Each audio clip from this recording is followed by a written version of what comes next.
Bismillahirrahmanirrahim, walhamdulillahi rabbil alamin. Wa sallallahu wa sallam ala nabiyyina Muhammad wa ala alihi wa sahbihi ajma'ina amma ba'd. On commence aujourd'hui le 20e cours dans l'explication de Kitab al-Salat. Inch'Allah. Et tout d'abord, un point essentiel concernant le cours d'hier. فقد رأينا بالأمس أن اتخاذ السترة في الصلاة سنة. On a vu hier que le fait de prendre une sutra durant la prière, c'est une sunnah. Ça ne veut pas dire que on ne doit pas prendre la sutra. Et donc on fait attention, c'est pas parce qu'on dit d'un acte que c'est une sunnah que ça veut dire qu'il ne faut pas le faire. Une sunnah, ça veut dire que tu es récompensé quand tu le fais. Mais tu ne pèches pas lorsque tu ne le fais pas. Et donc, la sunnah, il nous est quand même demandé d'accomplir les actes donc surérogatoires, les actes qui ne sont pas obligatoires. Et donc on fait attention, c'est pas parce qu'on dit telle chose c'est le sunnah, ça veut dire je fais pas. Souvent on a le mauvais réflexe de se dire ah sunnah c'est bon je fais pas, sunnah je fais pas, sunnah je fais pas. Et on passe à côté de combien de récompenses comme cela. Et on va le voir encore pendant le cours Inch'Allah ta'ala. Et donc le hadith du jour, aujourd'hui on va voir deux hadiths Inch'Allah, on va finir le chapitre. عن عبد الله بن عمر عن رسول الله صلى الله عليه وسلم قال إن بلالا يؤذن بليل فكلوا واشربوا حتى يؤذن ابن أم مكتوم. Selon Abdullah ibn Umar radiallahu anhuma, que le messager d'Allah sallallahu alayhi wa sallam a dit: certes Bilal fait le adhan durant la nuit, alors mangez et buvez jusqu'à ce que Ibn Ummi Maktoum fasse le adhan. Muttafaqun alayh. في هذا الحديث جواز الآذان قبل الوقت خاصة بصلاة الفجر. Et donc il y a dans ce hadith le fait qu'il est permis de faire le adhan avant le début du temps. Et ça c'est spécifique à la prière du fajr. Ça c'est spécifique à la prière du fajr. Il y a un adhan avant le début du temps et un adhan après cela, donc lorsque le temps de la prière a commencé. Et on a déjà vu donc la dernière fois que le adhan avant le temps de la prière n'est pas légiféré. Le adhan avant le temps de la prière n'est pas légiféré, sauf, donc on spécifie cela pour la prière du fajr. وقد بيّن النبي صلى الله عليه وسلم السبب في ذلك. Et donc le prophète sallallahu alayhi wa sallam a expliqué la raison en cela. أخرج البخاري ومسلم عن عبد الله بن مسعود رضي الله عنه أن رسول الله صلى الله عليه وسلم قال: لا يمنعن أحدا منكم آذان بلال من سحوره فإنه يؤذن ليرجع قائمكم ويوقظ نائمكم. Et donc selon le Bukhari et Muslim, donc dans les recueils respectifs de Bukhari et Muslim, selon Ibn Mas'ud radiyallahu anhu, que le messager d'Allah sallallahu alayhi wa sallam a dit que le adhan de Bilal n'empêche à aucun d'entre vous de pratiquer son suhour. Et donc, c'est-à-dire donc, le repas avant de jeûner, etc. Car certes, il fait le adhan afin que revienne celui qui fait le qiyam, qa'imukum, afin que revienne celui qui fait le qiyam. Les savants, ils ont dit que revienne celui qui fait le qiyam. Alladhi yakum, alladhi ay yusalli bil-layl wa yakum bil-ibada, ruju'uhu ay annahu yadhhab yanam qalilan qabla tulu' al-fajr. Et donc ils ont dit que le fait qu'il revienne, c'est-à-dire le fait qu'il aille dormir un tout petit peu, il aille se reposer un peu, avant donc l'arrivée du fajr, pour qu'il ait de la force, pour qu'il soit nashit. Parce qu'il se levait tôt, bien avant, pour pouvoir prier la nuit, et donc se reposer juste un peu avant le fajr. Et ils disent aussi, pour qu'il puisse aller se nourrir, li yadhhab ya'kula qalilan qabla dukhul al-fajr, il va se nourrir, ou autre chose que cela dont il a besoin, et donc qu'il arrête de prier pour faire ce dont il a besoin avant le début de la salat. Wa yuqidha na'imakum, et afin donc Bilal il fait le adhan pour réveiller celui d'entre vous qui dormait, et donc là c'est clair. وكذلك في الحديث جواز الأكل والشرب إلى الأذان الذي هو عند طلوع الفجر خلافا لبدعة الإمساك. Il y a dans ce hadith donc le fait qu'il est permis de manger et de boire jusqu'au deuxième adhan, c'est-à-dire le adhan qui est à l'entrée du fajr, contrairement à l'innovation qu'on appelle le imsak, le fait de se dire c'est mieux d'arrêter de manger environ 1 heure ou environ une demi-heure avant le adhan. Pourquoi? Parce que c'est mieux, c'est plus sûr. Ça, c'est une innovation. C'est une innovation. Allah tabaraka wa ta'ala qui nous dit dans son livre وَكُلُوا وَاشْرَبُوا حَتَّى يَتَبَيَّنَ لَكُمُ الْخَيْطُ الْأَبْيَضُ مِنَ الْخَيْطِ الْأَسْوَدِ مِنَ الْفَجْرِ. Et mangez et buvez jusqu'à ce que soit clair le al-khayt al-abyad min al-khayt al-aswad min al-fajr, c'est-à-dire l'obscurité de la nuit et donc la lumière de la journée. Mangez et buvez jusqu'à ce que ces deux soient distincts. On voit clairement donc la distinction de la lumière de la nuit du jour et la lumière de la journée. C'est-à-dire on voit l'apparition du fajr. Jusqu'à ce que certains compagnons, à tel point que certains compagnons, ils voyaient même qu'il était permis de manger même après le début du fajr. Même après le début du fajr, jusqu'à ce qu'il se fasse bien clair. Ils disaient, ah là c'est bon, on arrête. Pourquoi? Bien entendu, cet avis, il est marjouh. C'est l'avis, donc cet avis, il n'est pas juste. Pourquoi? Parce que beaucoup de compagnons ont répliqué à cela, et d'ailleurs, le prophète sallallahu alayhi wa sallam ne l'a pas fait. Mais c'est pour vous montrer, donc, que tout ce qu'on a eu dans les premières générations de l'islam est totalement contraire à ce qui est arrivé après, al-imsak. Al-imsak. طيب. وفي الحديث جواز اتخاذ المؤذنين عفوا لمسجد واحد. Et donc il y a dans le hadith le fait qu'il est permis de prendre 2 mu'adhdhin pour une seule mosquée. وفيه أنه يجوز أخذ المؤذن الأعمى إن كان يضبط الوقت. Et il y a aussi dans le hadith le fait qu'il soit permis de prendre un mu'adhdhin qui soit aveugle. Parce que Bilal, lui, il était aveugle. Comment? Afwan, excusez-moi. Ibn Ummi Maktoum, il était aveugle. Donc, il est permis de prendre un mu'adhdhin qui était... il y a dans ce hadith le fait de prendre un mu'adhdhin qui soit aveugle. D'accord? Maintenant, on a Shafi'iyya. Les ulama de Shafi'iyya, ils disent c'est permis de prendre un mu'adhdhin aveugle si il a avec lui quelqu'un qui voit, qui est mubsir. Pourquoi? Parce qu'il y a été rapporté dans ce même hadith, mais la narration de Muslim, Abdullah ibn Omar, qui dit à la fin du hadith وَكَانَ رَجُلًا أَعْمَى لَا يُؤَذِّنُ حَتَّى يُقَالَ لَهُ أَصْبَحْتَ أَصْبَحْتَ. Et donc, Abdullah ibn Omar qui dit, et c'était un homme aveugle, il ne faisait pas le adhan avant qu'on lui dise أصبحت أصبحت. Les savants ils disent, c'est-à-dire que tu es proche du fajr. Tu es proche du fajr. D'accord? Et donc, maintenant, mais dans tous les cas, on revient donc à cette généralité de la parole générale des savants, c'est-à-dire que le mu'adhdhin aveugle, il est permis lorsqu'il maîtrise le temps. C'est-à-dire que qu'il y ait quelqu'un avec lui ou un autre moyen avec lui pour lui permettre de connaître l'heure, à partir du moment où il maîtrise le temps, donc il peut être mu'adhdhin. قال ابن الملقن رحمه الله وفيه وجوب البيان عند الاشتباه. Ibn al-Mulaqin rahimahullah, il dit, il y a en cela le fait qu'il soit obligatoire d'expliquer lorsqu'il y a donc une, je dirais pas une ambiguïté, mais al-ishtibah, c'est lorsque ce n'est pas clair.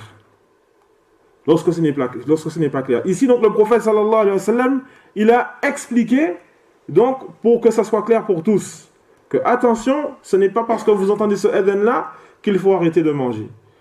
Et donc il y a en cela l'obligation d'expliquer lorsque quelque chose n'est pas clair. Et ça c'est la wazifa, c'est le rôle donc des imams, des prédicateurs, donc de tous ceux qui doivent expliquer aux gens. Lorsqu'il y a quelque chose de pas clair, on doit expliquer aux gens. C'est ton métier, c'est ton rôle. Il faut que tu assumes cette responsabilité.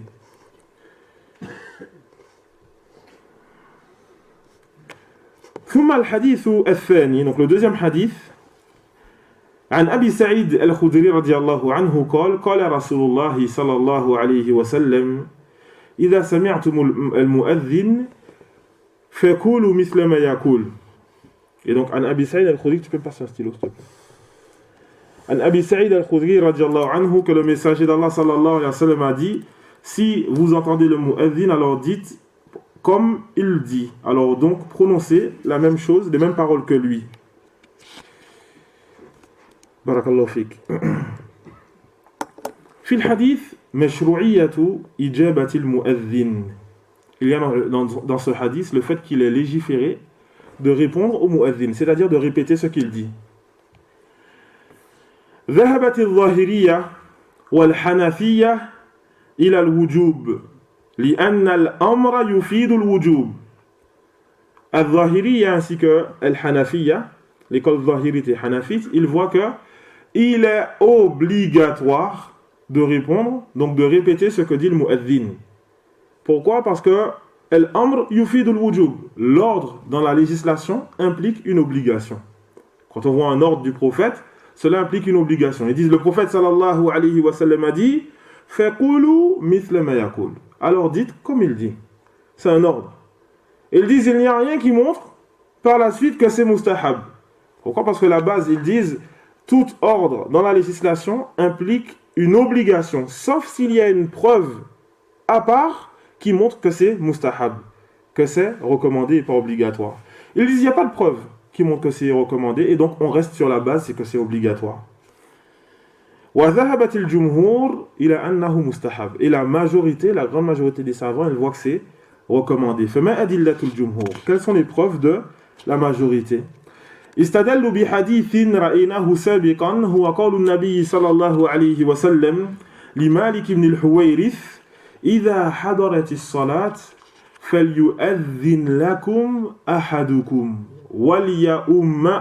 وليؤمكم أكبركم. Et donc ils se sont basés sur ce hadith qu'on a déjà vu précédemment, la parole du prophète sallallahu alayhi wa sallam à Malik ibn al-Huwayrith, lorsqu'il dit, lorsque vient le temps de la prière, alors que l'un d'entre vous fasse le adhan, et que le plus grand d'entre vous dirige la prière. Elle est où la preuve ici? Elle est où la preuve ici dans ce hadith? أين الدليل? Les ulama ils disent هؤلاء جاءوا إلى النبي صلى الله عليه وسلم. Ces gens-là ils sont venus voir le prophète صلى الله عليه وسلم depuis leur pays. Et le prophète il leur a dit ça. ثم سيرجعون إلى بلدهم. Ensuite ils vont revenir, ils vont retourner dans leur pays. وقد لا يرجعون إلى المدينة. Il se peut qu'ils ne reviennent pas à Médine. ومع ذلك النبي صلى الله عليه وسلم لم يبين لهم. Et malgré cela, le prophète sallallahu alayhi wa sallam, il ne leur a pas montré. Il ne leur a pas dit, lorsque vient le temps de la prière, alors que l'un d'entre vous fasse le adhan. Et attention, il faut répéter après le mu'adhin. Et or, on a vu tout à l'heure, wujubul bayan inda al-ishtibah. Il est obligatoire d'expliquer, de détailler, lorsque ce n'est pas clair. Et donc là, c'est le moment d'expliquer. Ils disent là, c'est le moment d'expliquer. Ces gens-là, ils vont repartir chez eux, et il se peut qu'ils ne prononcent pas l'adhan, ils ne répètent pas derrière le mu'adhin. Et donc là, le prophète sallallahu alayhi wa sallam ne leur a pas expliqué. Les savants disent c'est une preuve, cela montre que ce n'est pas obligatoire. ثم من الأدلة كذلك ما أخرجه مالك في الموطأ عن ابن شهاب عن ثعلبة ابن أبي مالك القرظي أنه أخبره أنهم كانوا في زمان عمر بن الخطاب رضي الله عنه يصلون يوم الجمعة حتى يخرج عمر فإذا خرج عمر وجلس على المنبر وأذن المؤذنون قال ثعلبة جلسنا نتحدث فإذا سكت المؤذن وقام عمر يخطب أنصتنا فلم يتكلم منا أحد. قال ابن شهاب فخروج الإمام يقطع الصلاة وكلامه يقطع الكلام. Et parmi les preuves qui montrent que c'est recommandé de suivre, de répéter ce que dit le mu'adhin. Il y a donc le athar de Omar dans le recueil de Malik el-Muwatta. Malik donc qui dit selon Ibn Shihab, selon Tha'laba ibn Abi Malik el-Quradi, et donc Tha'laba qui dit, donc Tha'laba qui a informé Ibn Shihab qu'à l'époque de Omar, donc c'est-à-dire lorsque Omar, c'était lui le gouverneur, Omar ibn Khattab radiyallahu anhu, il priait le jour du vendredi jusqu'à ce que sorte Omar. Et donc les gens, ils priaient, ils accomplissaient des nawafil jusqu'à ce que vienne Omar. Je te rappelle? Je t'en avais parlé. Voilà, maintenant il est venu. Jusqu'à ce que vienne Omar. Et lorsqu'il venait, et lorsqu'il s'asseyait sur le mimbar, et que les mu'adhinoun faisaient l'adhan, Tha'laba il dit, alors nous nous asseyons et nous discutions. On arrêtait la prière, on s'asseyait, on discutait. Et lorsque les mu'adhinoun, ceux qui faisaient l'adhan, se taisaient, et que Omar donc se tenait sur le mimbar, alors à ce moment-là on se taisait. Et il n'y avait plus aucun d'entre nous qui parlait. Ibn Shihab, il explique cette parole en disant, et donc la sortie de l'imam arrête la prière. C'est-à-dire que lorsque les gens priaient, ils accomplissaient des prières nawafil, donc surrogatoires, la sortie de l'imam va impliquer le fait que les gens arrêtent de prier. Et kalamuhu, et le fait que l'imam parle, va impliquer le fait que les gens arrêtent de parler. Et donc les savants ils disent, ce hadith-là, et cela montre bien qu'à l'époque de Omar, qui fait partie des Khulafa al-Rashidin, les gens, ils pouvaient parler pendant que le mu'adhin faisait l'adhan, et Omar ne blâmait pas. Et Omar ne blâmait pas. Et vous connaissez certes la jalousie de Omar par rapport donc au suivi de la sunna du prophète sallallahu alayhi wa sallam. Et cet avis, Inch'Allah ta'ala, cet avis, le fait que de répéter ce que dit l'imam, c'est l'avis le plus juste, Inch'Allah, et c'est l'avis qu'a choisi aussi donc les deux grands imams de notre époque, l'imam Ibn Baz et Ibn al-Uthaymin rahimahumullah. طيب وكذلك في هذا الحديث أن من لم يسمع المؤذن لا يجيبه وإن رآه. Il y a dans ce hadith que le fait que celui qui n'entend pas le mu'adhin, alors il ne répète pas ce qu'il dit, même s'il le voit. Quelqu'un qui est derrière une vitre, etc., il n'entend pas ce que dit le mu'adhin, mais il le voit. Les savants ils disent, il ne répète pas. Pourquoi? Parce que le prophète il a dit, فَإِذَا سَمِعْتُمْ, lorsque vous entendez.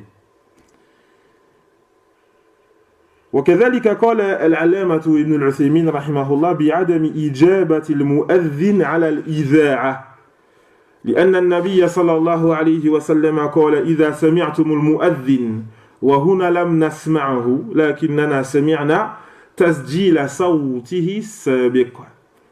Et donc aussi le très savant Ibn al-Uthaymin rahimahullah, il dit que on ne va pas répéter ce que dit le mu'adhin à la radio lorsque cela est enregistré, que ce n'est pas en direct. Pourquoi? Il dit parce que le prophète sallallahu alayhi wa sallam, il nous dit lorsque vous entendez le mu'adhin. Et ici, on n'entend pas le mu'adhin, mais on entend l'enregistrement de sa voix précédente, le adhan qu'il a fait auparavant. Mais ce n'est pas là, on ne l'a pas entendu. Et donc, à ce moment-là, tu ne répètes pas. Et c'est le gros problème qu'on trouve souvent quand on va en Arabie Saoudite ou dans d'autres pays musulmans, quand on est dans des centres commerciaux. Tu es dans un centre commercial, et lorsque vient l'heure de la prière, à chaque fois, on entend l'adhan. C'est l'enregistrement, ça. C'est l'enregistrement, et les gens ils répètent Allahu Akbar, alors que c'est un enregistrement. Parfois, tu te retrouves même donc à entendre le adhan de Misr ou le adhan du Caire, alors que tu es de Mecca, alors que tu es dans une autre ville, etc. Tout ça, c'est des enregistrements. Et donc, il faut faire attention par rapport à cela, sauf si tu sais que c'est en direct. Sauf si tu sais que là, c'est en direct, là, Cheikh Ibn Baz, il dit, il n'y a pas de mal. Quand tu sais que là, c'est le mu'adhin, il est en direct, c'est pas en enregistrement, la baisse bihi. طيب وكذلك في الحديث في قول النبي صلى الله عليه وسلم فكلوا مثل ما يأكل وأن هذا الكلام مقيد بما جاء في صحيح مسلم من حديث عبد الله بن عمر رضي الله عنهما في الحيعلتين أنه يقول لا حول ولا قوة إلا بالله. Et aussi, ensuite, donc, concernant donc, le fait que le mu'adhin, le prophète sallallahu alayhi wa sallam, il a dit, alors dites comme il a dit. Alors dites comme il a dit. Cette parole-là, elle est délimitée par ce qui a été rapporté dans le recueil de l'imam Muslim selon Abdullah ibn Omar, radiallahu anhuma, qui cite la parole du prophète sallallahu alayhi wa sallam, montrant que lors de al-hayy alatayn, c'est quoi le hayy alatayn? Hayy al-salat, hayy al-falah. À ce moment-là, on ne répète pas ce que l'imam il dit, ce que le mu'adhin dit, mais on va dire la hawla wa la quwwata illa billah. Et cela, je veux que vous le reteniez pendant longtemps, Inch'Allah. On en aura besoin dans quelle mas'ala fiqhiyya? Dans quelle mas'ala fiqhiyya concernant la salat, on aura besoin de ce dalil. Je vous donne un indice. Wa fihi anna lafz mithl la yadullu ala al-mutabaqati tamma da'iman. Il y a en cela le fait que la parole mithl, donc la même chose, dite la même chose, cela ne veut pas dire que cette ressemblance, elle est conforme totalement à la première chose, que cela est tout le temps conforme totalement à la première chose. Quand on dit la même chose, quand le prophète il dit le mot mithl dans la législation, est-ce que ça veut dire que ça sera tout le temps pareil, exactement, ou alors que non, il peut y avoir des exceptions. Comme on a ici, il nous dit dites la même chose. Pourtant, on ne répète pas exactement la même chose que le mu'adhin. On répète la même chose sauf pour des exceptions. À quel moment on peut utiliser ce dalil dans la salat? Toi, tu fais le takbir. Hein? Sami Allahu liman hamida. Lorsqu'on va voir cette divergence, on va revenir là-dessus. D'accord? Sami Allahu liman hamida. Est-ce qu'il faut répéter ce que l'imam il dit? Sami Allahu liman hamida. Ou est-ce qu'il faut dire donc Rabbana wa lakal hamd? Khilafun bayna al-ulama. Et on va revenir avec ce dalil-là, Inch'Allah ta'ala. Donc retenez-le jusqu'à ce moment-là. Ne l'oubliez pas. Et donc ensuite, le dernier point qu'on voit aujourd'hui, Yustahabbu as-salatu ala nabi sallallahu alayhi wa sallam. Et donc on voit que c'est pas donc obligatoire de répéter ce que dit le mu'adhin. Mais encore une fois, je vous dis les frères, celui qui utilise ce qu'on apprend à chaque fois pour se permettre de délaisser toutes les sunan, c'est lui le perdant. C'est lui le perdant. Le prophète sallallahu alayhi wa sallam, il nous enseigne ce dont on a besoin. C'est nous qui en avons besoin. C'est nous, au jour du jugement, qui allons avoir besoin de toutes ces récompenses. De tout ça. Ittaqun nar, walaw bi shiqqi tamr. Craignez le feu, protégez-vous du feu, même avec la moitié d'une date. C'est nous qui allons avoir besoin de toutes ces récompenses. Et donc, ce n'est pas parce que on te dit que c'est sunnah de répéter ce que dit le mu'adhin, que ça veut dire qu'à chaque fois tu vas te taire comme ça. Ou... Parfois même on n'a rien à faire, juste on est là, et on ne répète pas. Ce sont des récompenses qui partent dans le vent comme ça.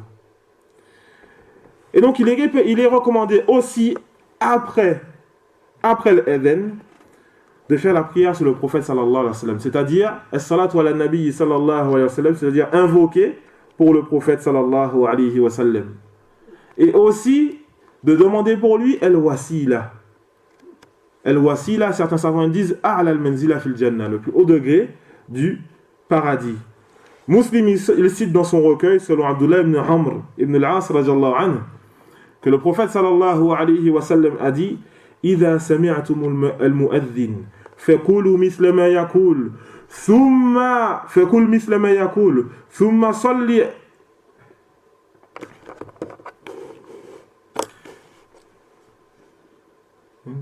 إذا سمعتم المؤذن فقولوا مثل ما يقول ثم صلوا علي فإنه من صلى علي صلاة صلى الله عليه بها عشرا ثم سلوا الله للوسيلة فإنها منزلة في الجنة لا تنبغي إلا لعبد من عباد الله وأرجو أن أكون أنا هو فمن سأل للوسيلة حلت له الشفاعة. Et donc, le prophète sallallahu alayhi wa sallam qui dit, lorsque vous entendez le mot adhin, alors répétez ce qu'il dit, dites la même chose que lui, puis priez sur moi, sallu alayya, c'est-à-dire invoquez pour moi.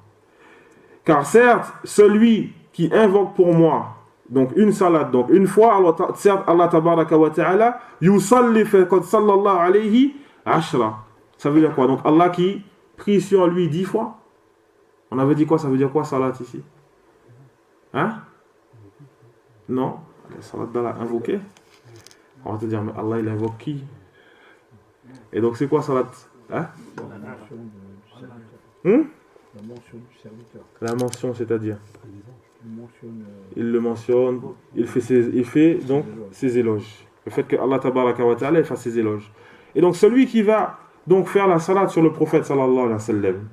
Alors le prophète sallallahu alayhi wa sallam, alors Allah tabaraka wa ta'ala va donc faire ses éloges.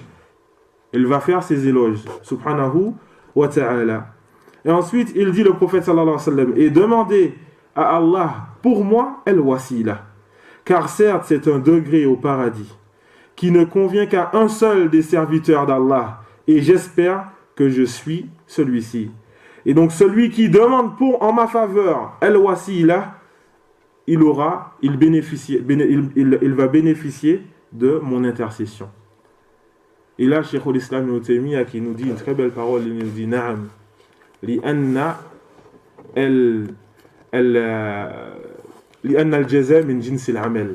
car la récompense, la rétribution est du même genre que l'œuvre.